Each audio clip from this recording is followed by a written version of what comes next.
બરાબર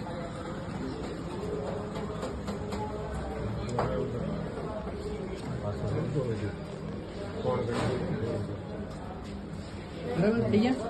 અહીંયા કન્ફર્મ આવી ગયું. તમારા રેશન કાર્ડમાં જેટલા નામ હશે ને બધા નામ અહીંયા દેખાશે તમને. એમાંથી તમારા નામ ઉપર ક્લિક કરો. આમાં તમારું નામ કઈ બરાબર આવી ગયું. ઓકે આપો. હવે આ રેશન કાર્ડ નંબર અને તમારું નામ આવી રેડી ગયું. બરાબર છે.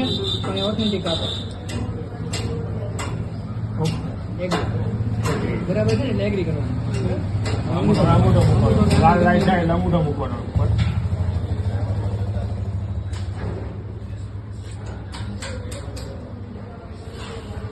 આવી ગયો લઈ થઈ ગયું. હવે જો તમને કેટલા કિલો ઘઉં મળે છે? 14 કિલો ઘઉં અને 21 કિલો ચોખા તમને મળે બરાબર. પણ અત્યારે છે ને હું એક એક કરી નાખું છું બે જગ્યાએ. તમારે કઈ નથી કરવાનું, તમારે સીધું અહીંયા વિતરણ ઉપર જ કરવાનું છે. કાલે તમે કરો ને ત્યારે ખાલી તમને જોવા મળે અહીંયા. આ તમારો અત્યારે ડેમો માટે થઈને એક એક કિલો જ કાઢીએ છીએ. નતર કાલ નતર પછી એ જથ્થામાં તમને કઈ નહીં મળે એટલે. એટલે આજે તમને 14 કિલો ઘઉં ને 21 કિલો ચોખા મળે ત્યાં અત્યારે મેં એક એક સેટ કરી નાખ્યા. તમારે કાલ કઈ નહીં કરવાનું. કાલ સીધું આ આવે ને એટલે વિતરણ ઉપર દઈ દેવાનું સીધું. તો કરી નાખો વિતરણ ઉપર ટીક કરો. આ વાત શું કર્યું? જો ઘઉં મળશે બરાબર તો ઓકે આપો. ઘઉંની થેલી મૂકવાની બરાબર. અહીંયા પછી થેલી મૂકવાની. જોખાઈ સીધું થેલીમાં આવી જશે. થેલી થોડીક ટાઈટ પકડજો કારણ કે ફોર્સ થી પડે ને આવી રીતે ફોર્સથી પડશે. એક જોડા કે આવી જશે. ફોર્સ થી પડશે ને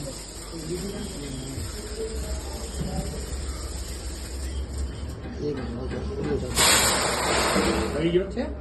એક જોડા કે આવી ગયો. તો અહીંયા તમારે દેખાડશે. આ લાવો છો. અહીંયા તમે દેખાડો ઘઉંનું આવી થઈ ગયું એમ થઈ ગયું.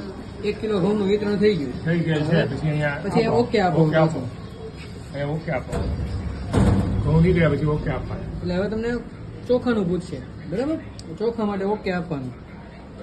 આ થઈ ગયું. ચોખાનું ચાલુ થઈ ગયું. પાછું એ થેલીમાં જ પડી જશે. એ બીજી થેલી મૂકવાની. એટલે બીજી થેલી ચોખાની મૂકવાની. પેલા ઘઉંની મૂકવાની. પેલા ઘઉંની પછી ચોખાની એમ ટાઈટ થેલી પકડી રાખજો. મોઢિયાથી આમ ઉપર થોડીક એટલે છે ને તમારે વાંધો ન એકદમ આવે. ફોર્સથી આવે. આ ફોર્સ થી પડે જ ને એટલે એવું થાય બધું.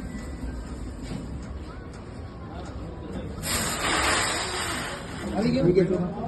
હવે અહીંયા તમને છે ને દેખાડશે કે તમને કેટલા કિલો ઘઉં ને કેટલા કિલો ચોખા મળ્યા નહીં. ઓકે આપી દો. જો આ ચોખા જોખાઈ ગયા મળી ગયા એટલે ઓકે. ઓકે આ પૂરું થઈ ગયું. બે ઘઉં ને ચોખા તમને મળી ગયા. તમને જો કેટલા કિલો ઘઉં ને કેટલા કિલો ચોખા મળ્યા દેખાડી દીધું. 1 કિલો અત્યારે લઈ આપણે કાઢ્યા. ઓકે આપી દો.